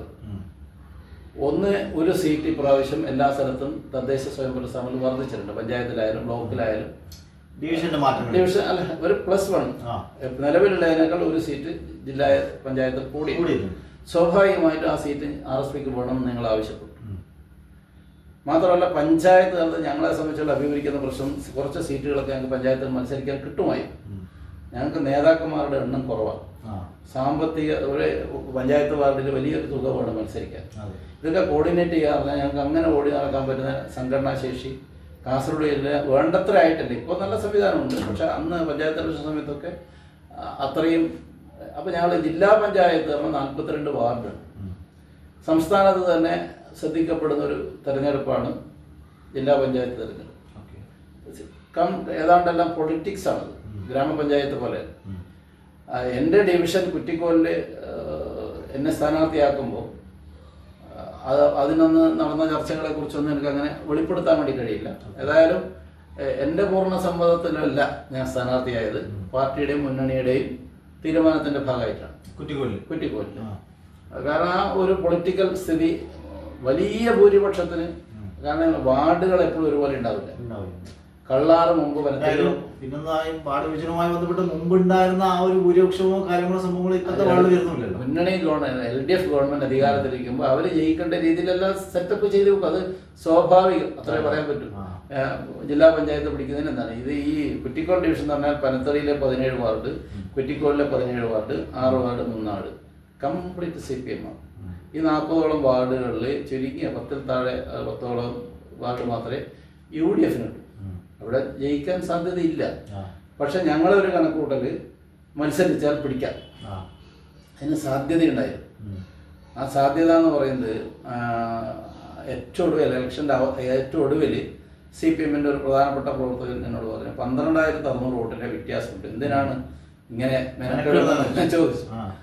അത് ചോദിക്കാൻ കാരണം ബഹുമാനപ്പെട്ട ഞങ്ങളുടെ MP പ്രേമേന്ദ്രൻ അടക്കം വരികയും DCC പ്രസിഡന്റ് എന്നോട് സ്റ്റേജിൽ വെച്ച് ചോദിച്ചത് നിയമസഭാ തെരഞ്ഞെടുപ്പിന്റെ ട്രെൻഡായല്ലോ പൂക്കളെ, എന്നെ അങ്ങനെ വിളിക്കൽ. അപ്പോൾ അത്രക്ക് വലിയൊരു രാഷ്ട്രീയ ക്യാമ്പയിൻ അവിടെ നടത്താൻ ഓളം ഉണ്ടാക്കാൻ വേണ്ടി കഴിയും. അതിൽ എനിക്ക് കിട്ടിയ കണക്ക്, പിന്നെ ആദ്യഘട്ടത്തിൽ കിട്ടിയ കണക്ക് വളരെ ചെറിയ മാർജിനാണ് ഈ 3 പഞ്ചായത്തിൽ കൂടിയിട്ടുള്ളത്. LDF UDF മാർജിൻ യഥാർത്ഥത്തിൽ 12,600 വോട്ടിന്റെ വ്യത്യാസം ഉണ്ടായി. ഉണ്ട്, അങ്ങനെ ഉണ്ടായിരുന്നു എന്നുള്ളത് പിന്നീട് മനസ്സിലായി. അത് 7,300ലേക്ക് കുറച്ച് കൊണ്ടുവരാൻ സാധിക്കും. ഏതാണ്ട് 5,000 ശിഷ്ടം വോട്ട് CPM വോട്ട് തന്നെയാണ്. എല്ലാം CPM വോട്ട് വരാൻ പറ്റില്ല. എൻ്റെ വ്യക്തിപരമായി ഞാൻ ജനിച്ചുള്ള നാടാണ് കടത്തടി. ഈ കുറ്റിക്കോൽ പഞ്ചായത്തിൽ എനിക്ക് ചില ബന്ധങ്ങളുണ്ട്, മറ്റ് ചില അതിപ്പോൾ അങ്ങനെ വെളിപ്പെടുത്താൻ വേണ്ടി കഴിയില്ല. കുറേ സംഗതികളുണ്ട്. അതിൻ്റെ അടിസ്ഥാനത്തിൽ ഒരു 5,000-ഓളം വോട്ട് അവർ പറഞ്ഞ കണക്കിൽ അവർക്ക് കുറഞ്ഞിട്ടുണ്ട്. അത് ഒരു ആരോപണമോ ഒരു വിമർശനമോ ഒരു എന്തെങ്കിലും അതിക്രമങ്ങളോ ഒന്നും തന്നെ ആ തെരഞ്ഞെടുപ്പിൽ അവിടെയുണ്ട്. വളരെ മാന്യമായിട്ടാണ് LDFും UDFും ആ തെരഞ്ഞെടുപ്പിന് അവിടെ നേരിട്ടത്. പക്ഷെ അത് ഞാൻ കണ്ടൊരു സംഗതി അവിടുത്തെ UDF പ്രവർത്തകർ പറഞ്ഞതാണ്, ജില്ലാ പഞ്ചായത്ത് തെരഞ്ഞെടുപ്പ് ഞങ്ങൾ ആദ്യമായിട്ടാണ് ഇങ്ങനെ കാണുന്നത്. സ്ഥാനാർത്ഥി ഉണ്ടാവും, വോട്ട് ചെയ്യും, അതിൽ കഴിഞ്ഞ് വലിയൊരു പ്രവർത്തനം ഉണ്ടായിട്ടില്ല. ഒരു ഇലക്ഷൻ കമ്മിറ്റിയും അതിൻ്റെ പ്രവർത്തനങ്ങളും അതിൻ്റെ പഞ്ചായത്ത് മൊത്തമുള്ള പര്യടനം അങ്ങനെ തുടങ്ങിയ വലിയ പ്രചരണങ്ങൾ ഇങ്ങനെയൊക്കെ വരുന്നത് ആദ്യമായിട്ടാണ് ഞങ്ങൾ ശ്രദ്ധിക്കുന്നത്. ഇങ്ങനെ ഒരു വലിയൊരു ഫൈറ്റ് ഉണ്ടാക്കി. സാബു എബ്രാഹിമിൻ്റെ അടുത്ത സുഹൃത്താണ്. അപ്പോൾ പിന്നെ നല്ലൊരു മത്സരം സംഘടിപ്പിച്ചു. ഒരുപാട് വോട്ട് UDFന് അനുകൂലമായി മാറ്റാൻ ആ തെരഞ്ഞെടുപ്പ് സഹായിച്ചിട്ടുണ്ട്. RSPക്ക് ജില്ലാ പഞ്ചായത്തിലേക്ക് മത്സരിക്കാനുള്ള സീറ്റ് കിട്ടാനുള്ള ഒരു പാർട്ടിയാണെന്നും കൂടി ഒരു അംഗീകാരം കൂടിയല്ലേ. കാഞ്ഞങ്ങാട് നിയമസഭ തെരഞ്ഞെടുപ്പിന്റെ സംഭവത്തിൽ അതിലെന്താണ് സംഭവിച്ചത്? എന്നെ അപകടത്തിലേക്ക് കൊണ്ടുവിടാനുള്ള പരിപാടിയാണ്. അല്ല, അങ്ങനെ ഞാൻ ചോദിക്കുന്നത്, നമുക്ക് സംസാര വിഷയം ഉണ്ടായിരുന്നു, നിങ്ങൾ അറിവിലുണ്ടായിരുന്നു? പാർട്ടി 2016 തന്നെ ഇൻഡയറക്റ്റ് ആയിട്ട് ഒരു ചോദ്യം വന്നിരുന്നു. അന്ന് ഞാൻ രാഷ്ട്രീയ പാർട്ടി മെമ്പറല്ല. CPM വിട്ട് ഏതാണ്ട് 10-16 വർഷം ഇപ്പം കഴിഞ്ഞു. പൊതുപ്രവർത്തന രംഗത്താണ് ഞാനുണ്ടായത്. പക്ഷെ അന്ന് പിന്നെ അത് മറ്റൊരു സ്ഥലത്തേക്ക് പോയി. അതിന് എല്ലാ കാര്യവും വെളിപ്പെടുത്തുന്നത് രാഷ്ട്രീയമായി ശരിയല്ലാത്തതുകൊണ്ട് ഞാൻ പറയുന്നില്ല.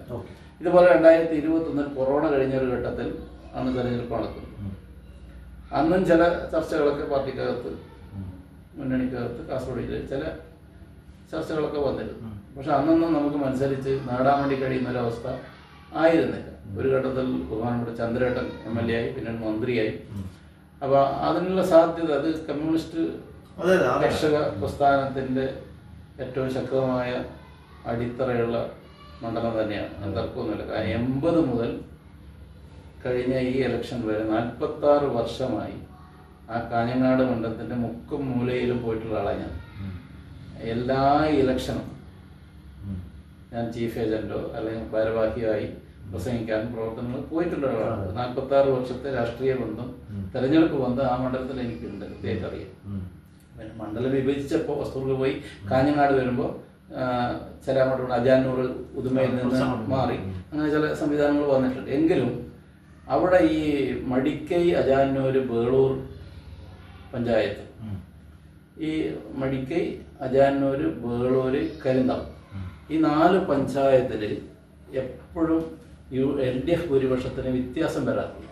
അത് സ്റ്റഡിയാണ്, ചെറിയ വ്യത്യാസങ്ങളെ വരും.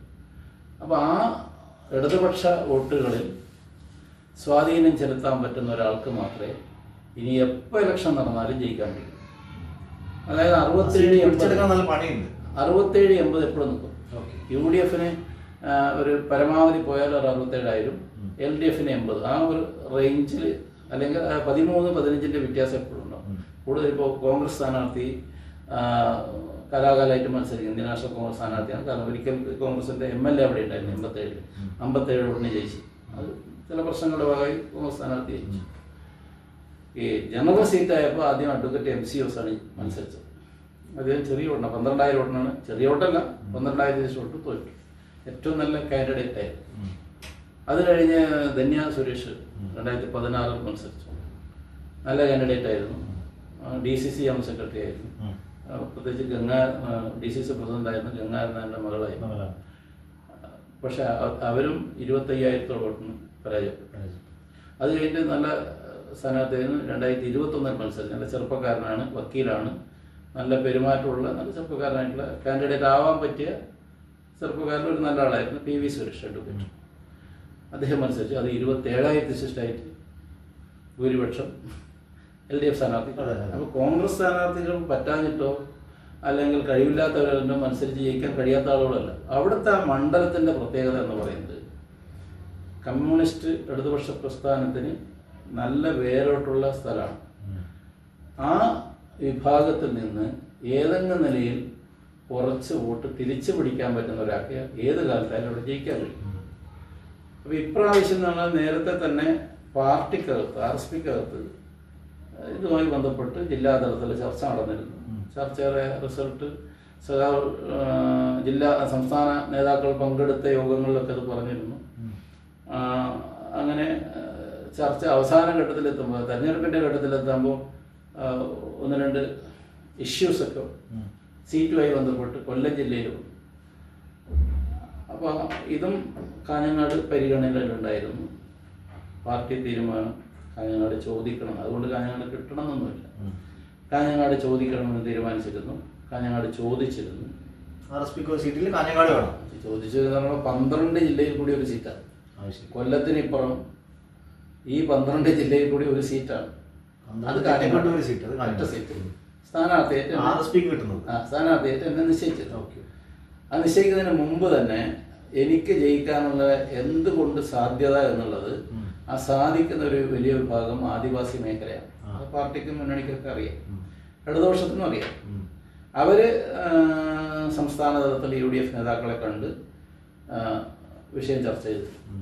അതുകൊണ്ട് UDFനകത്ത് എനിക്ക് സീറ്റ് പറ്റിയ സ്ഥാനാർത്ഥിയാണെന്നുള്ള ചിന്ത നേതാക്കന്മാർക്കിടയിൽ വന്നില്ല. അവസാന ഘട്ടം വരെ. പക്ഷെ ഞാൻ ചെയ്തൊരു കാര്യമാണ്, ഈ ആളുകൾ സ്ഥാനാർത്ഥിയാവാൻ സാധ്യതയുള്ള ആളുകൾ, പരിഗണിക്കുന്ന ആളുകളൊക്കെ മാധ്യമങ്ങളിൽ എപ്പോഴും നിറഞ്ഞു, നവമാധ്യമങ്ങളിൽ, പത്രങ്ങളിൽ, ചാനലുകളിലൊക്കെ വാർത്ത വരും. എന്നെ സംബന്ധിച്ച് ഒരു രീതിയിൽ ഒരു വാർത്ത വരരുതെന്ന് വളരെ നിർബന്ധമുണ്ടായിരുന്നു. പാർട്ടിയിലെ കർശന നിർദ്ദേശം ഉണ്ടായിരുന്നു. ഒരു രീതി എവിടെയും പറയരുത്. കാരണം അത് അന്തസ്സായ രീതിയിലുള്ള, കാരണം RSPക്ക് ഒരു വലിയ സംഘടനാശേഷിയുടെ പേരിലല്ല സീറ്റ് കിട്ടും. അപ്പോൾ പിന്നെ അങ്ങനെ സീറ്റ് കിട്ടുമ്പോൾ ഏതെങ്കിലും നിലയിൽ അത് ഒരു വിമർശനത്തിനോ എതിർപ്പിനോ ഉണ്ടായിക്കഴിഞ്ഞാൽ ബുദ്ധിമുട്ടുണ്ട്. അപ്പോൾ പാർട്ടി തീരുമാനമായും മുന്നണി അംഗീകരിച്ച് ഡിക്ലറേഷൻ വരണം, കാഞ്ഞങ്ങാട് മണ്ഡലത്തിൽ UDF ഇന്നാളാണ് സ്ഥാനാർത്ഥി. വന്നാലേ അത് പാർട്ടിക്കകത്ത് മുന്നണികൾക്ക് ഒരു അംഗീകാരം. അല്ലാണ്ട് ഞാൻ സ്ഥാനാർത്ഥിയാണ്, എൻ്റെ പേര് പരിഗണിക്കുന്നുണ്ട്, ലിസ്റ്റിലുണ്ട് എന്നൊക്കെ പറഞ്ഞാൽ വ്യക്തിപരമായി എനിക്ക് അതിനോട് വിയോജിപ്പുണ്ട്. അങ്ങനെ ഈ പരസ്യം ഒരു കാര്യമില്ലാത്ത കാര്യമാണ്. കുറച്ച് കാലം ആളുകളുടെ മുമ്പിൽ ഇങ്ങനെ നിൽക്കാന്നല്ലാണ്ട് അതിന് വലിയ കാര്യമില്ല. ഞാൻ നിങ്ങളോട് ചോദിക്കാൻ കാരണം, അങ്ങനെ ഒരു സംഭവം ഉണ്ടായിരുന്നെങ്കിൽ അന്ന് ചിലപ്പോൾ നമ്മളൊരു സൗഹൃദം ഉണ്ട്, ഒരു വർഷമായി നമ്മളിപ്പോൾ പരിചയമുണ്ട്. അവർ സൗഹൃദം വെച്ച് പോലും ഞാൻ ചോദിച്ച സമയത്ത് പോലും നിങ്ങൾ ഈ കാര്യം പറഞ്ഞില്ല. അപ്പൊ അതുകൊണ്ട് ഞാൻ ഈ ഒരു അവസരം കിട്ടുമ്പോൾ ചോദിച്ചതെന്ന് വെച്ചിട്ടുണ്ടെങ്കിൽ ചർച്ച നടന്നിരുന്നു. പക്ഷെ എനിക്ക് നിങ്ങൾ പറയാണ്ട് പോലും എനിക്ക് ഈ സംഭവം മനസ്സിലാക്കാൻ പറ്റിയിട്ടുണ്ട്. ഇങ്ങനെ ഒരു സംഭവം നടക്കുന്നുണ്ട് എന്നുള്ളതും പിന്നീട് ഒരു സ്പ്രാവത്തിൽ ആ സീറ്റ് പോയി എന്ന് പറയാൻ പറ്റില്ല. ഞാൻ മനസ്സിലാക്കിയ കാര്യം, പാർട്ടിയുടെ തീരുമാനം അവസാന ഘട്ടത്തിൽ എന്തായാലും പയ്യന്നൂരാണ്. പയ്യന്നൂർ RSPക്ക് 5ാമത്തെ സീറ്റാണ്. പക്ഷെ കാൻഡിഡേറ്റ് അറിയാലോ, മനസ്സിലായി. പിന്നെ ബഹുമാനപ്പെട്ട G. സുധാകരൻ, TK ഗോവിന്ദൻ, ആ ലിസ്റ്റിലാണ് കുഞ്ഞകൃഷ്ണൻ വരുന്നത്. ഒരിക്കലും RSPയിൽ അംഗത്വമില്ല ഒരാളല്ല, പക്ഷെ RSPയിലെ സീറ്റ് അങ്ങനെ മത്സരിച്ച് ജയിച്ചു. പക്ഷെ എന്നെ സംബന്ധിച്ച് ആ സീറ്റ് കിട്ടുന്നതിന്, മത്സരിക്കുന്നതിന് കേവലം ഒരു വ്യക്തി എന്ന നിലയിലുള്ള താല്പര്യമല്ല ഉള്ളത്. അതൊരു വലിയ കഥ തന്നെ ഉണ്ട്. അതങ്ങനെ ഇന്റർവ്യൂവിൽ അങ്ങനെ പറയാൻ പറ്റില്ല. അതെന്താണെന്ന് വെച്ചാൽ, ആ മണ്ഡലം രൂപീകൃതമായതിനു ശേഷം എന്ന് UDF അധികാരത്തിൽ വരുന്നു അന്നൊന്നും ആ മണ്ഡലത്തിൽ UDFന്റെ MLA ഉണ്ടാവില്ല. ഇപ്പോഴും ഇല്ല. UDFന് ഭരണം കിട്ടി. അന്തരിച്ച ഉമ്മൻചാണ്ടി സാറ് അധികാരത്തിലിരിക്കുമ്പോഴും UDFന് അവിടെ MLA. ഒരിക്കലും അവിടെ UDF ഇത്രയും കാലത്ത് 57-ന് ശേഷം UDF അധികാരത്തിൽ വരുമ്പോഴൊന്നും ആ മണ്ഡലം UDFന്റെ കയ്യിൽ കിട്ടി. അതുകൊണ്ട് തന്നെ MLAക്ക് കിട്ടുന്ന ഫണ്ടും MLAയുടെ പദ്ധതികളും MLAയുടെ രാഷ്ട്രീയമായിട്ടുള്ള ഉപയോഗപ്പെടുത്തലും ആ മണ്ഡലത്തിൽ ഒരിക്കലും സാധിച്ചിട്ടില്ല. മാത്രമല്ല, ആ മണ്ഡലത്തിൽ സംവരണ സീറ്റായിരുന്നു, ആദിവാസി സംവരണ സീറ്റാണ്. ഈ ആദിവാസികൾ ഇപ്പോഴും ഇവിടെ ഉണ്ട്. ഏതാണ്ട് 30,000-ൽ താഴെ ദളിത് ആദിവാസി വിഭാഗവും 10,000-ൽ താഴെ മറാഠി വിഭാഗവും വലിയ ജനസംഖ്യ മണ്ഡലത്തിൽ മാത്രമുണ്ട്. ഞാൻ ജനിച്ചു വളർന്ന പഞ്ചായത്തിൽ 54%, 58% മറ്റോ ആദിവാസി താമസിക്കുന്ന പഞ്ചായത്താണ്. ഭൂരിപക്ഷമാണ് പഞ്ചായത്ത്. അപ്പോൾ ഈ വിഭാഗത്തിൻ്റെ ഇടയിൽ കുറേ കാലമായിട്ട് ഞാൻ പ്രവർത്തിക്കുന്നു. അവർ 2010-ലോ 2011-ലോ മറ്റോ സമുദായ സംഘടന ഉണ്ടാക്കി. അവർ റിസർവേഷൻ നഷ്ടപ്പെട്ടു. സമുദായ സംഘടനയിൽ എല്ലാവർക്കും പ്രവർത്തിക്കാൻ താല്പര്യം ഉണ്ടായിരുന്നില്ല. CPM വിട്ടവരൊന്നും CPM കുറേ ആളുകൾ വിട്ടു, BJP വിട്ടു, കോൺഗ്രസ് ഈ സംഘടന നഷ്ടപ്പെട്ടപ്പോൾ ദേശീയ രാഷ്ട്രീയ പാർട്ടിയുടെ ഭാഗമായിരുന്നു കുറേ ആളുകൾ രാഷ്ട്രീയത്തിൽ നിന്ന് പിന്മാറി മറാഠി. അപ്പോൾ അവർക്കെതിരെ വലിയ മർദ്ദനവും പഞ്ചായത്ത് തെരഞ്ഞെടുപ്പിലെ കുഴപ്പങ്ങൾ അന്ന് വിശദീകരിക്കുന്നില്ല, പ്രശ്നങ്ങളായപ്പോൾ അവർക്കൊരു ആക്ഷൻ കൗൺസിൽ ഉണ്ടാക്കി. അതാണ്ട് 1500 ആളുകൾ കൊടുത്ത് വലിയ പൊതുയോഗം കണ്ടെത്തി നടന്നു. അതിൽ ആക്ഷൻ കൗൺസിൽ ചെയർമാനായിട്ട് എന്നെ തെരഞ്ഞെടുത്ത് 7 വർഷം 6 വർഷമായിട്ട് ഞാൻ ആ ചെയർമാനായിരുന്നു. അങ്ങനെ ആ വിഭാഗമായിട്ട് എനിക്ക് നല്ല ബന്ധമാണ്. ഇന്നുമാണ്, ഇപ്പോഴും ചെയർമാനാണ്. അപ്പോൾ RSPയിലെ അവിടെ 2 സെക്രട്ടറിമാരും ആ വിഭാഗത്തിൽപ്പെട്ട ആളാണ്. അവരെ വെച്ചിട്ടാണ് RSP ഉണ്ടാക്കിയത് തന്നെ, പിന്നെ അത് പറയണ്ടല്ലോ. അപ്പോൾ അവരാണ് ലീഡേഴ്സും. അപ്പോൾ എല്ലാവരും അല്ല, അതൊരു വിഭാഗം. എല്ലാവരും തെറ്റിദ്ധരിക്കും. മനസ്സിലായില്ല. പിന്നെ ഈ ദളിത് വിഭാഗത്തിന്റെ, അങ്ങനെ വാക്ക് ഉപയോഗിക്കാതെ, അതായത് പിന്നെ ആ വിഭാഗത്തിന്റെ ഉന്നതികളിൽ ഒരുപാട് സ്ഥലത്തുള്ളത് സങ്കടം വരും. ഇപ്പോഴും ഒരു വീടിന്റെ ഇത് മറ്റേ വീടിന് വിട്ടുന്ന വീടെന്നൊന്നും പറയാൻ കഴിയില്ല. ചെറിയ മുട്ടി ബാത്റൂം ശരിയില്ല, കക്കൂസ് ശരിയില്ല എന്ന് വേണ്ട, ഇപ്പോഴും ദുരിതം അനുഭവിക്കുന്ന ഇത് പറയട്ടെ, ധാരാളം കുടുംബങ്ങൾ അവിടെയുണ്ട്. ജോലി കിട്ടാത്തവരുണ്ട്. ഈ പറയുന്ന ആയിരക്കണക്കിന് കോടിയൊന്നും അവിടെ എത്തിയിട്ടില്ല. അവർക്ക് ഉമ്മൻചാണ്ടി ഗവൺമെന്റ് കൊടുത്ത 1 ഏക്കർ ഭൂമിയുണ്ട് 2011-15-16 സർക്കാരിൽ. ആശിക്കും ഭൂമി ആദിവാസികൾക്ക് നല്ലൊരു പദ്ധതി ഉണ്ടായിരുന്നു. ആ പദ്ധതി LDF ഗവൺമെന്റ് പൊടിപൊടിയാക്കി. അത് 25 സെന്റും 10 സെന്റായിട്ട് കുറച്ചു. ആ ഒരേക്കർ തന്നെ കിട്ടിയാൽ വീട് വെക്കാൻ 10 സെന്റ് മതി, പക്ഷെ ബാക്കി കൃഷി സ്ഥലം കാര്യമായിട്ടെല്ലാം ഉപയോഗിക്കാൻ പറ്റും. ആ പദ്ധതി തിരിച്ചു നടപ്പാക്കുന്ന ആവശ്യപ്പെട്ട് ആ കാലഘട്ടം മുതൽ, അതിനു മുമ്പേ ഞാൻ ഇവരുടെ കൂടെ, ഞാൻ 2000 രാഷ്ട്രീയ പ്രവർത്തനം നടത്തി 2017 വീണ്ടും തുടങ്ങിയതാണ്.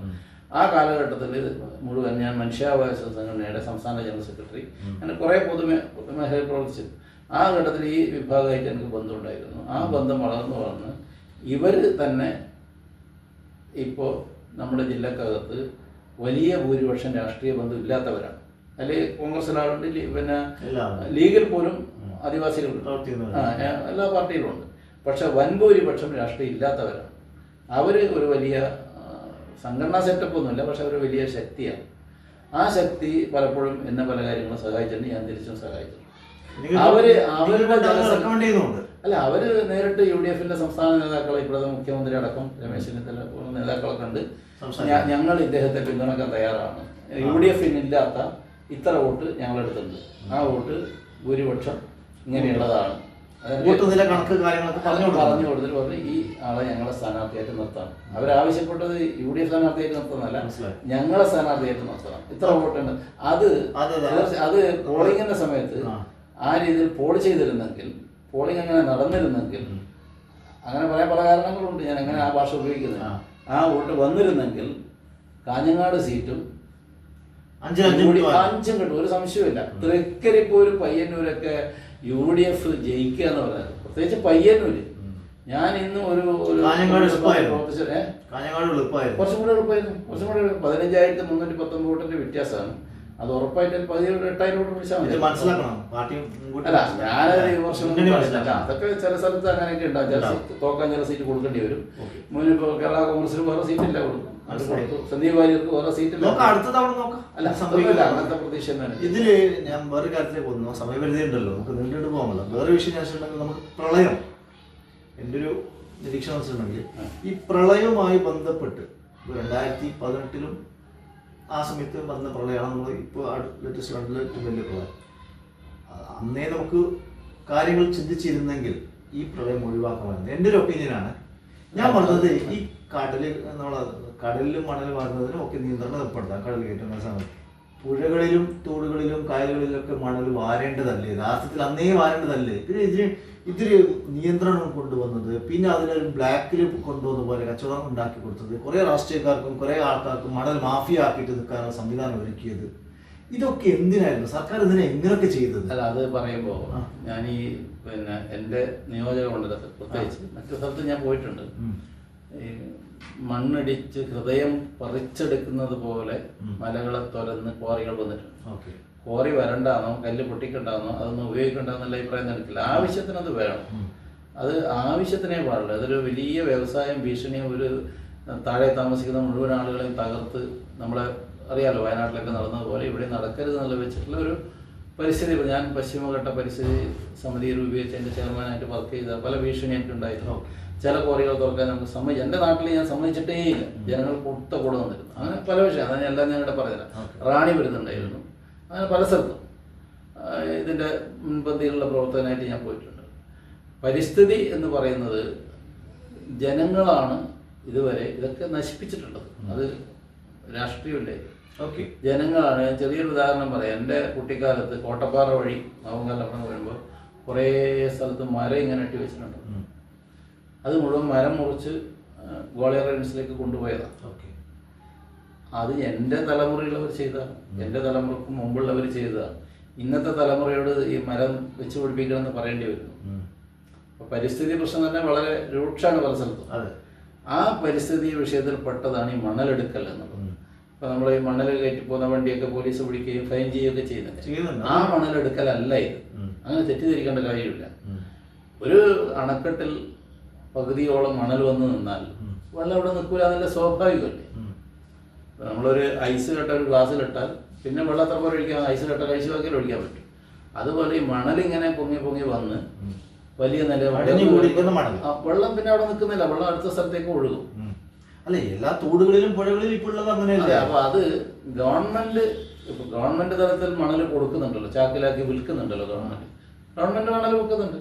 അല്ല ഞാൻ പറയട്ടെ, ഞാൻ ഒരു കാര്യം, ഈ മണൽ എൻ്റെ ഒരു ചെറുപ്പകാലത്ത് 1500-നും 2000-നും കിട്ടിക്കൊണ്ടായിരുന്ന മണലിനാണ് 12,000, 20,000, 25,000, 30,000 രൂപ ബ്ലാക്ക് മാർക്കറ്റ് വരെ ഉണ്ടാക്കിയെടുത്തത്.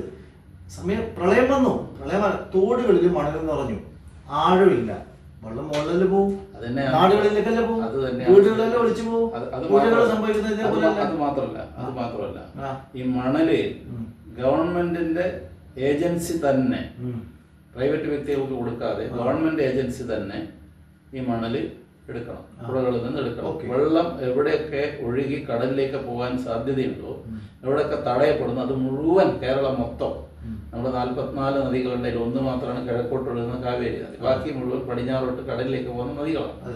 ആ നദികളും അതിന്റെ കൈവഴികളായിട്ടുള്ള എല്ലാ നദിയും ഒരിക്കലും അതിന്റെ അതിർത്തി വിട്ട് പോകരുത്. ആ മണ്ണിടിഞ്ഞ് നദി ഇല്ലാത്ത സ്ഥിതി ഉണ്ടാവരുത്, വെള്ളം പോയതൊക്കെ ശാസ്ത്രീയമായ പരിസ്ഥിതിയുടെയും ശാസ്ത്രീയമായ വഴികളുണ്ട്, നിയമമുണ്ട്, സംവിധാനങ്ങളുണ്ട്, ടെക്നിക്കലായിട്ടുള്ള എല്ലാ കാര്യമുണ്ട്. അത് ഉപയോഗിച്ചിട്ട് അതിനകത്ത് നിൽക്കുന്ന മണൽ വാരിയെടുത്ത് ഗവൺമെന്റ് വിൽക്കണം. ഗവൺമെന്റ് വിറ്റാൽ അത് എമൗണ്ട് കുറയുമല്ലോ. അത് എമൗണ്ട് കുറയുന്നത് മാത്രമല്ല, പദ്ധതികൾക്കൊക്കെ ഇതുണ്ടാവുമല്ലോ. പദ്ധതികൾക്ക് ഒരാൾക്ക് വീട് കെട്ടണമെങ്കിൽ ഒളിച്ചും പാത്തുവാണല്ലോ ഈ മണൽ വരുന്നത്. അവരെ ഇങ്ങനെ ഗവൺമെന്റ് തന്നെ കൊടുക്കാമല്ലോ. അത് ചെറിയ പൈസ എന്നുള്ളതല്ല, ഇത് ഉപയോഗപ്പെടുന്നു, അത് ഗവൺമെന്റ് വരുമാനമായിട്ട് മാറും. അങ്ങനെ ചെയ്യാം. മറ്റൊന്ന് ചർച്ച ചെയ്യപ്പെടാത്തൊരു സംഗതി, പാല വെള്ളത്തിലാവാൻ എന്താ കാരണം? അവിടുത്തെ കൺസ്ട്രക്ഷനാണ്. നമ്മളെ കേരളത്തിലെ ഇപ്പൊ ഞാൻ ചെറിയത് എൻ്റെ നാട്ടിലെ കാര്യം പറയാം. കോളിച്ചാല് പാണത്തൂർ കാഞ്ഞങ്ങാട് റൂട്ടാണ്.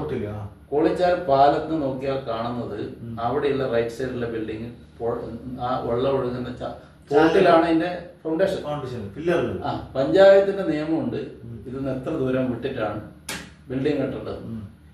ഇത് വീട് കെട്ടുന്നവനും കച്ചവട സ്ഥാപനം കെട്ടുന്നവനും തിയേറ്റർ കെട്ടുന്നവനും ഒക്കെ ഈ നദികളുടെ തീരത്താണ്. അല്ല, നിയമപരമായി ഒഴിവാക്കേണ്ട സ്ഥലം കയ്യേറി എല്ലാ സ്ഥലത്തും ബ്ലോക്കായി. ഇപ്പൊ കാഞ്ഞങ്ങാട് ടൗണില് ഞാൻ ഈ താലൂക്ക് വികസന സമിതി അംഗമാണ്. അവിടെ വന്ന ഒരു വലിയ ചർച്ച, കാഞ്ഞങ്ങാട് ടൗണിൽ വെള്ളപ്പം കെട്ടി നിൽക്കുന്നതിന്റെ കാരണം എന്താ? ഇത് ഒഴുകിപ്പോകാനുള്ള സംവിധാനമില്ല. 35 കോടി റുപ്യയുടെ ഒരു പദ്ധതി ഞങ്ങൾ ഗവൺമെന്റിൽ സമർപ്പിക്കുന്നു. ഇത് ആയിട്ടില്ല, മനസ്സിലുള്ള ഒരു പദ്ധതിയാണ്. അത് കടലിലേക്ക് എത്തിക്കാനുള്ള സംവിധാനം. എന്താ കാരണം? എല്ലാ സ്ഥലത്തും ബിൽഡിംഗ് ഒന്ന് കൺസ്ട്രക്ഷൻ വന്നു, വെള്ളം ഒഴുകിപ്പോകാൻ വൃത്തിയാക്കുന്നില്ല, ഓടകൾ നിർമ്മിക്കുന്നില്ല. നമ്മുടെ വിദേശ രാജ്യങ്ങൾ നോക്കി ഈ ഓടകൾ എന്ന് പറഞ്ഞത് നമ്മൾ ഈ ഒരു റൂമിന്റെ വലിപ്പത്തിലാണ്. കൺസ്ട്രക്ഷന് മുമ്പ് തന്നെ വെള്ളം എങ്ങോട്ട് ഒഴുകണം എന്ന് തീരുമാനിക്കപ്പെടണം, എങ്ങനെ എതിരെ കൊണ്ടുപോകണം എന്ന്. ഞാൻ കാഞ്ഞങ്ങാട് ഉദാഹരണം പറഞ്ഞത്, അവിടുത്തെ വ്യാപാരികൾ മുഴുവൻ പ്രതിഷേധത്തിലാണ്. അവിടെ എല്ലാം വെള്ളത്തിൽ മുങ്ങാണ്, മഴ പെയ്യും. ആ മഴ പെയ്തിട്ട് ആ വെള്ളം പോകാനുള്ള വഴി, അതിൽ പൊളിറ്റിക്സ് ഒന്നുമില്ല, വെള്ളം ഒഴുകി കടലിലേക്ക് പോകാൻ എന്ത് ചെയ്യണം എന്നുള്ളതേ ഉള്ളൂ. കുറേ സ്ഥലത്തൊക്കെ ബ്ലോക്കാണ്, അതൊക്കെ പരിഹരിച്ചാൽ ഇത് കൺസ്ട്രക്ഷൻ ചെയ്യുന്നതൊക്കെ പെർമിഷൻ കൊടുക്കുന്നത്. ഇതിപ്പോ നിങ്ങളിപ്പോ നമ്മളെ കാഞ്ഞങ്ങാട് താലൂക്ക് സമിതിയിലുണ്ടെന്ന് പറഞ്ഞു. ഇങ്ങനെയുള്ള സമിതികളിൽ നിങ്ങൾ എത്തുമ്പോൾ നിങ്ങൾ പോലുള്ള ആളുകൾ അത് ചർച്ച ചെയ്തിട്ട് വിഷയങ്ങൾ ഡിസ്കസ് ചെയ്തിട്ട് അതൊക്കെ വളരെ ഭംഗിയായി അവിടെ രാഷ്ട്രീയത്തിന് അതീതമായി ചർച്ച ചെയ്യപ്പെടാറുണ്ട്. അതിപ്പോ കാഞ്ഞങ്ങാടായാലും പൊതുപ്രവർത്തകർ എല്ലാ സ്ഥലത്തും ഉണ്ടല്ലോ. പാർട്ടിക്കാരായിരിക്കുന്നത് മാത്രമേ ഉള്ളൂ. ഓരോ പാർട്ടിയുടെ പ്രതിനിധികൾ പോകും. ഈ രാഷ്ട്രീയക്കാരെല്ലാം നിങ്ങൾ കാണുന്നവർക്ക് തെരഞ്ഞെടുപ്പിൽ മത്സരിക്കുന്നവർ മാത്രമല്ല, രാഷ്ട്രീയം പിന്നെ പൊതുപ്രവർത്തനത്തിന് ഭംഗിയായി ഉപയോഗിക്കുന്നത്. ഞാൻ രാഷ്ട്രീയ പ്രവർത്തകനാണ്, അതേ സ്ഥാനത്ത് ഞാൻ ജീവകാരുണ്യ പ്രവർത്തനം, പബ്ലിസിറ്റി കൊടുക്കാൻ ആഗ്രഹിക്കുന്നില്ല, ഞാൻ പറയാറില്ല. ഇപ്പോൾ 200 ഡയാലിസിസ് മിഷൻ വരുന്ന വലിയൊരു സൗജന്യ ഭക്ഷണം താമസമുള്ള വലിയൊരു പദ്ധതി ഉൾപ്പെടെ ആരംഭിക്കാൻ സ്ഥലം പോലെ എടുത്തു കഴിഞ്ഞു. അതിൻ്റെ വർക്കാണ്. അതിൻ്റെ ജനറൽ കൺവീനർ ഞാനും, MLA Ashraf, AK Ashraf MLA അതിൻ്റെ ചെയർമാനാണ്. അത് പാടി നടക്കുന്ന, അതുപോലെ ഓൾഡ് ഏജ് ഹോം നടത്തുന്നത്. പൊളിറ്റിക്സ് ഉണ്ടെങ്കിലും നമ്മൾ മറുവശം ജനറൽ ആശുപത്രിയിൽ ഭക്ഷണം കൊടുക്കുന്നതിൽ നിങ്ങൾ അത് 2008 ഞാൻ തുടങ്ങിയതാണ്. അത് തുടങ്ങിയിട്ട് വ്യക്തിക്ക് കിട്ടൂല, അത് ഒരു വ്യക്തിക്ക് കിട്ടൂല, സംഘടനയ്ക്ക് കിട്ടും. മരിച്ചുപോയ നമ്മുടെ 3-ാം മൈലിൽ കാഞ്ഞങ്ങാട് ആകാശപ്പറവുകൾക്ക് വേണ്ടി 4 ഏക്കർ സ്ഥലം ഫ്രീ കൊടുത്തിട്ട് ജോർജ് അടിയാറുണ്ട് തലശ്ശേരിയിൽ. അദ്ദേഹം ഒരുപാട് മരിച്ചുപോയി, ഒരുപാട് സ്ഥലത്ത് കൊടുക്കുന്നുണ്ട്. 11-ാമത്തെ ആശുപത്രിയിൽ അന്ന് കൊടുക്കുന്നുണ്ട് 2008. പിന്നെ അദ്ദേഹം ജീവിച്ചിരിക്കുന്ന അതിന് കുറേ സ്ഥലത്ത് തുടങ്ങി. അതിലൊന്ന് അദ്ദേഹം ഇവിടെ വന്ന് അപേക്ഷ കൊടുത്ത് അദ്ദേഹത്തിനാണ് കിട്ടിയത്. പക്ഷെ അന്ന് എന്നെ ഏൽപ്പിച്ചു. അത് ആദ്യം ഒരു തുകയും തന്നു, ചെറിയ 500 രൂപ തന്നുള്ളൂ. 10 അന്ന് കൊടുക്കണ്ടു, 10 തുടങ്ങിയതാണ്. അത് ഈ കൊറോണ കാലത്ത് അടക്കം 120-150 ഇടയിൽ ആളുകൾക്ക് കൊടുക്കുന്നു. അല്ല ഞാൻ അതുണ്ട്. അത് വരുമ്പോ എന്റെ കൂടെയുള്ള അതൊന്നും ഇപ്പൊ നടത്തുന്ന മടിയനുള്ള ഒരു അശോകൻ, നമ്മുടെ സേവാഭാരതിന്റെ കഞ്ഞി വൈകുന്നേരം വരുന്നുണ്ട്. നമ്മളതായിട്ടൊന്നും ബന്ധമൊന്നുമില്ല. അത് അവരെ വണ്ടിയിൽ വരും, വിതരണം ചെയ്യും, ആളുകൾ നിങ്ങൾ കൊടുക്കുന്നുള്ളത് എങ്ങനെയാ? ക്യാൻറ്റീനിലാണോ കൊടുക്കുന്നത്? ഞങ്ങൾ ക്യാൻറ്റീനിൽ, അത് ആദ്യം മുതലേ ക്യാൻറ്റീനിലാണ്. ക്യാൻറ്റീനിന് പുറത്ത് ഇങ്ങനെ ക്യാൻറ്റീനിന്റെ പുറത്ത് കൊടുക്കുന്നില്ല, ക്യാൻറ്റീനിൽ തന്നെ ഒരു സ്ഥലത്ത് വെച്ച് വിളമ്പി കൊടുക്കും. ക്യാൻറ്റീൻ കൊടുക്കും. അത് ഫോട്ടോ എടുക്കാറില്ല ഞങ്ങൾ. പിൻഭാഗത്ത് ഫോട്ടോ ആളെ മുഖം കാണിക്കാറില്ല. അങ്ങനെ ഇത് കാരണം ഒരുപാട് ആളുകൾ വന്നിട്ട് അവിടെ സംഭാവനയും മരിച്ച ദിവസവും ജനിച്ച ദിവസവും തരും. ആ പൈസ ചിലപ്പോൾ കടമുണ്ടാവും. അതിങ്ങനെ ഒപ്പിച്ചൊപ്പിച്ച് പോകുന്നു. അങ്ങനെ ഈ പോലീസ് ഒരിക്കല് പിന്നെ ജോസഫ് സാർ SP ആയിരിക്കുന്ന സമയത്ത്, നമ്മുടെ PP സദാനന്ദൻ സാറാണ് ഇവിടെ DYSPI വന്ന സമയത്ത് അദ്ദേഹത്തിന്റെ ആശയമാണ് പോലീസ് അക്ഷയപാത്രം തുടങ്ങി. കാസർഗോഡ് ഇതിന്റെ പ്രഥമ പ്രസിഡന്റ് ഞാനാണ്. എന്നെ ഏൽപ്പിച്ചു. പിന്നെ അർഷാദ്, മനുഷ്യാവകാശ സംഘടന, അപ്പോൾ ജനകീയ കമ്മിറ്റി, DYSPI സെക്ടറും കൂടി ഒരു കമ്മിറ്റി ഉണ്ടാക്കി. ആ കമ്മിറ്റികൾ ഏതാണ്ട് കുറച്ചു കാലം നന്നായിട്ട് കൊടുത്തു. അപ്പം ഭക്ഷണം മേടിക്കാൻ അവിടെ ആൾ വരും. ചിലപ്പോൾ വൈകുന്നേരം ആകുമ്പോൾ ഭക്ഷണം ബാക്കിയാവും. അപ്പോൾ രാത്രി ഞങ്ങളിൽ ഒരാൾ, ഇന്നാൾ തന്നെ കണക്കില്ല, ഒരാൾ വാഹനത്തിൽ ഇത് കയറ്റി മാലിക് ദിനാർ വരെ ടൗണിലൊക്കെ ഇങ്ങനെ നടക്കാൻ കഴിയാത്ത ആളുകൾ അവിടെ ഉണ്ടാവും, അവർക്ക് കൊടുക്കും. പിന്നെ കൊറോണ വന്നിട്ടും കുറച്ചു കാലം നടത്തിയിരുന്നു. പിന്നെ പോലീസ് ശക്തമായി പറഞ്ഞു അത് പൂട്ടിയേ പറ്റൂ. പിന്നെ തുറന്നിട്ടില്ല. കൊറോണ കാലം കുറച്ച് പോയല്ലോ. അപ്പോൾ അങ്ങനെ കൊടുക്കാൻ സാധിച്ചിട്ടുണ്ട്. ഞാൻ അത് പറയാൻ വേണ്ടി ഇത് ഉപയോഗിക്കുന്നില്ല. പക്ഷേ രാഷ്ട്രീയക്കാരെന്ന് പറഞ്ഞാല് എല്ലാവരും തെരഞ്ഞെടുപ്പ് മത്സരിക്കാൻ വേണ്ടിയിട്ടാണ്, അല്ലെങ്കിൽ കമ്മിറ്റിയിൽ വരാൻ വേണ്ടി, അങ്ങനെ ധാരണ വേണ്ട. പബ്ലിസിറ്റി നിങ്ങൾ വ്യക്തിപരമായി നിങ്ങൾ പബ്ലിസിറ്റി ചെയ്യുന്നില്ല, പക്ഷെ കുറെ കാര്യങ്ങൾ നിങ്ങൾ ചെയ്യുന്നുണ്ട്. അത് എന്നെക്കാൾ ചെയ്യുന്ന ധാരാളം സാമൂഹിക പ്രവർത്തകരുണ്ട്. ഇപ്പൊ ഞാൻ മുസ്ലിം ലീഗിന്റെ എനിക്കറിയാവുന്ന ഒരു കാര്യം പറയാം. ഞാൻ കേരളം മൊത്തം എല്ലാ ജില്ലയിലും വിവിധ സംഘടനകളുടെ പ്രവർത്തനം, ഞാനില്ല മനുഷ്യാവകാശ സംസ്ഥാന വർക്കിംഗ് പ്രസിഡന്റായിട്ട് 3 വർഷം, ജനറൽ സെക്രട്ടറി ആയിട്ട് 4 വർഷം ഈ സംസ്ഥാന മുഖം പോയ ആളാണ്. പിന്നെ ഇൻഷുറൻസ് സംഘടനയുടെ പ്രേമേന്ദ്രന്റെ തൊട്ട് താഴെ ഭാരവാഹിക്കാൻ കിട്ടായി. അപ്പോൾ എല്ലാ സ്ഥലത്തും ഞാൻ പോയിട്ടുണ്ട്. പക്ഷേ ഞാൻ കണ്ടത് ഇത്രയും ജീവകാരുണ്യ പ്രവർത്തനം നടക്കുന്ന ഒരു മേഖല കാസർഗോഡ് പോലെ വേറെ ഇല്ലെന്ന് എനിക്ക് തോന്നുന്നില്ല. എവിടെ ഇത്രയുണ്ടെന്ന് എനിക്ക് തോന്നുന്നില്ല. കാരണം ഇതൊരു വിശ്വാസത്തിന്റെ ഭാഗമാണ്, ഇതൊരു കർമ്മത്തിന്റെ ഭാഗമാണ്. ഇത് പിന്നെ വല്ലാണ്ട് പൈസ എടുത്തു കൊടുക്കാൻ മടിയില്ല, വല്ലാണ്ട് ആളുകളെ സഹായിക്കുന്ന ഒരുപാട് ആളുകളുള്ള ഒരു സ്ഥലമാണ് കാസർഗോഡ്. അതിന് സംശയമൊന്നുമില്ല. ഞാൻ ആ സമൂഹത്തിൽ ജീവിക്കാൻ തുടങ്ങിയതാണ്ട് 28 വർഷമായി കാസർഗോഡ് വന്നിട്ട്. എൻ്റെ നാട് പനത്തരിയാണ്. അപ്പോൾ പല സ്ഥലത്തും പോയിട്ടുണ്ട്. ഇത് ആളുകൾ പൊതുജനം അറിയാണ്ട് ഒരുപാട് ആളുകളെ സഹായിക്കുന്നുണ്ട്. ഇപ്പം ഇതന്നെ പറഞ്ഞത് ശരിയായില്ല എന്ന് എനിക്ക് തോന്നുന്നു. അങ്ങനെ രാഷ്ട്രീയക്കാർ പറഞ്ഞതുകൊണ്ട് ഞാൻ പറഞ്ഞതേ ഉള്ളൂ. പിന്നെ ഈ രാഷ്ട്രീയക്കാരെന്ന് പറഞ്ഞാൽ കേവലം കക്ഷി രാഷ്ട്രീയം മാത്രമല്ല, അല്ലെങ്കിൽ തെരഞ്ഞെടുപ്പ് മത്സരിക്കാൻ വേണ്ടി മാത്രം പ്രവർത്തിക്കലല്ല. എന്നെ പോലത്തെ ഒരാൾക്ക് നാളെ പൊളിറ്റിക്സിൽ നിന്ന് മാറിക്കേണ്ടി വന്നാലും ധാരാളം കാര്യങ്ങൾ ചെയ്യാനുണ്ട്.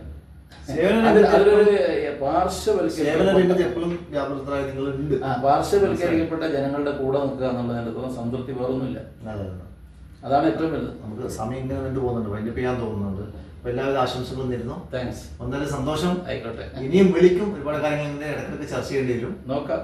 അതുപോലെ തന്നെ ഓരോ ലീഡേഴ്സുമായി ഇങ്ങനെ സംസാരിക്കാൻ ആവശ്യമാണ്. അതുകൊണ്ട് എല്ലാവിധ ആശംസകളും. ശരി.